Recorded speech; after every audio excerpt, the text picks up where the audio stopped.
안녕하세요. 4차 혁명 시대 콜라보 방송 신현임TV의 신현임입니다. 오늘은 급진 좌파학자가 알려주는 사회주의 국가 만드는 8가지 방법을 말씀드리겠습니다. 그리고 그에 따른 공산주의 전략 전술을 좀 더 말씀을 드리고 갈게요. 첫 번째, 의료 서비스를 장악하라. 의료 서비스를 통제하며 국민들을 지배할 수 있다. 두 번째, 빈곤 수준을 최대한 높여라. 가난한 사람은 통제하기가 쉽다. 그리고 생활의 모든 것을 공급해주면 그들은 반항하지 않는다. 얼마나 악마들의 개돼지 만드는 비법이죠. 세 번째, 감당하기 힘들 정도로 부채를 증가시켜라. 그 방법으로 세금을 올릴 수 있고 그렇게 하면 더 많은 사람들을 가난하게 만들 수 있다. 갑자기 너무 가슴이 아파 눈물이 날 것 같아. 악마의 짓들이라 뭐 견딜 수가 없는데요. 그래도 인내심을 갖고 해야지. 네 번째, 정부에 대항하여 스스로를 지킬 수 있는 능력을 제거하라. 지금 우리나라 지금 그렇게 가고 있잖아요. 정부에 대응하여 스스로를 지킬 수 있는 능력을 제거하라. 그렇게 함으로써 경찰 국가를 만들 수 있다. 지금 그렇게 됐어요. 다섯 번째, 삶의 모든 부분을 통제하라. 복지와 관련된 음식, 집, 수입 등 모든 것을. 6. 읽고 듣는 모든 것을 통제하라. 신문, 방송 등 언론과 아이들이 학교에서 배우는 모든 것. 7번째, 종교에 대한 믿음을 제거하라. 정부와 학교 차원에서 종교에 대한 믿음을 제거해야 한다. 8. 부자와 가난한 사람을 갈라놓아라. 계층 간의 전쟁을 만들어야 을 더 키우고 가난한 사람들의 지지를 모아 부자들을 장악하기 더 쉬워진다. 우리 지금 그대로 얘네들은 해가고 있습니다. 여러분 걱정됩니다. 이걸 하면서 제가 숨이 막힐 정도예요. 너무 똑같기도 하지만 인간으로서 해서는 안 될 일들을 하기 때문에 이건 인간의 할 수 있는 것은 아니거든요. 이건 사이코들, 정신병자들이 이렇게 만드는 거죠. 공산주의가 결론은 자신들의 이득을 위한 그 권력 장악입니다. 반인간적, 반인류, 반사회적, 정신병 질환적인 그런 상태의 권력이 바로 공산주의입니다. 그러니까 우리 또 님께서 그 게시물 올린 것 중에서 가져왔어요.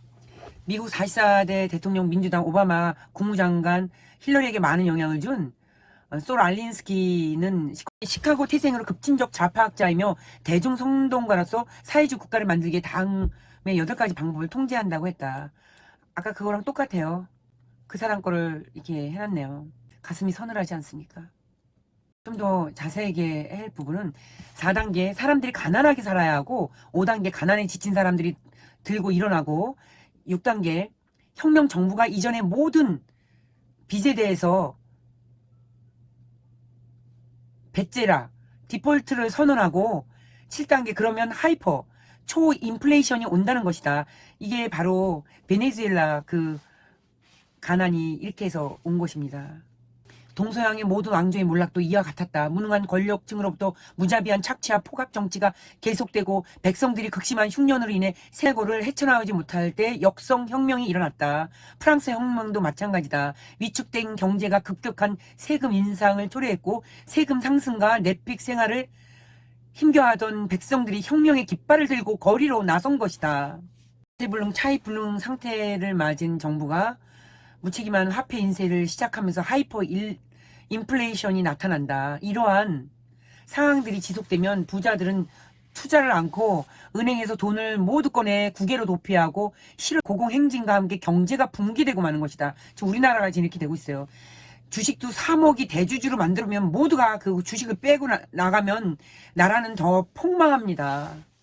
마지막 단계에 나타난 하이퍼 인플레이션이란 급격한 물가 인상, 화폐 가치의 급격한 하락으로 경제 혼란이 발생하는 상황을 말하는 것으로 손수레 가득한 돈을 싣고 가야 빵 한 덩어리를 겨우 사는 사진 어디서 본 기억이 있지 않은가? 바로 그런 나라가 되는 것이다. 베네수엘라가 되는 것입니다. 멀지 않습니다, 여러분들. 4, 5단계의 일을 즈음이면 지식인과 부자는 줄지어 국외로 탈출을 시작하고 가난한 자들만이 남는 비참한 세상이 된다. 지식인은 조짐을 미리 읽고 부자는 돈의 힘을 이용해서 생지옥을 탈출하는 것이다. 2년 전만 해도 이런 말을 하면 그 누가 공감하겠냐 하겠지만 현재 이 글을 읽는 이들 중에서는 딱 맞네. 지금의 상황과 일치하네라고 동의할 이들이 많을 것 같다. 나 자신도 과거에 써둔 메모를 무심코 꺼내 읽다가 너무나 현 상황과 일치해 놀라지 않을 수 없었다.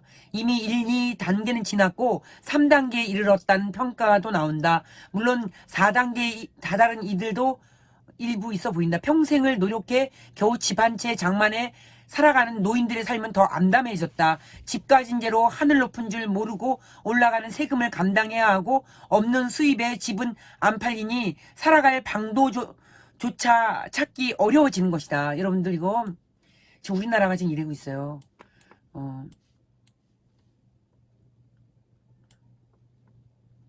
지금 언론 장악까지 해서 뭐 멋진 자파학자 그 사람이 만든 이것이 그대로 가고 있어요. 세계 최고의 기술을 보유한 원자력 발전소 폐쇄를 지시하면서 현 정부 임기 내 전기요금 인상은 결코 없을 것이다 라는 약속은 어디로 갔는가. 그러나 지금 수조원 적자가 난 한전이 호시탐탐 기회만 엿보고 있다. 정부가 의료복지를 늘리겠다고 하지만 결코 공짜가 아니다. 건강보험공단 직원들이 더 좋은 의료 혜택을 위해 보험료 인상은 불가피하다라는 뭐 이미 건강보험은 가격이 올라갔어요.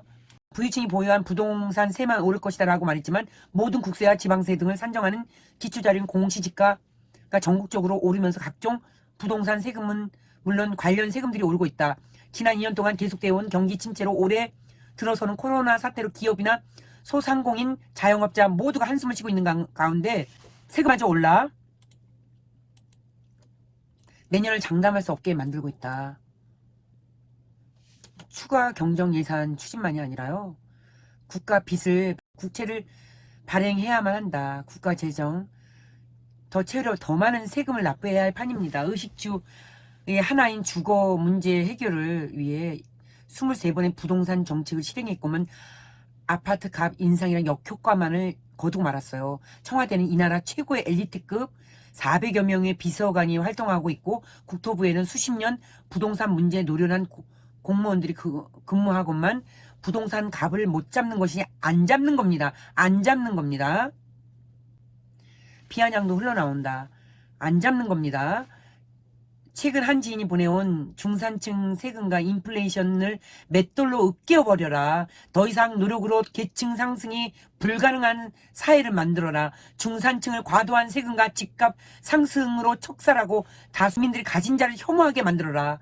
국가 공권력 및 부호품에 절대적으로 의존하게 만들어 공산 정부를 절대적으로 지지하게끔 조종하는 것이 공산당 정권 유지 비결이다란 이거는 레닌의 얘기입니다. 레닌의 강령을 읽고서 까무라칠 정도로 놀랐다. 레닌의 얘기입니다. 계속 제가 작년부터 얘기했던 거예요, 이거. 근데 사람들이 나가더라고요. 진정한 시인은 미래를 미리 내다보는 견자라고 랭보가 얘기했거든요. 미래를 내다보기 위해서 저 엄청 많이 노력하거든요. 공부해야지 미래를 내다보죠. 경제 부시는 거야, 이 나쁜 놈들. 정신 차립시다, 우리.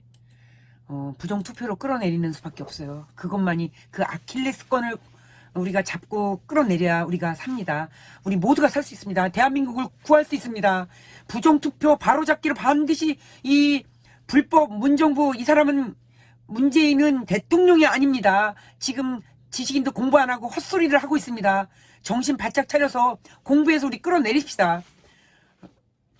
단편소설 종이비서로 당선된 시인, 사진작가 신현님이었습니다. 고맙습니다.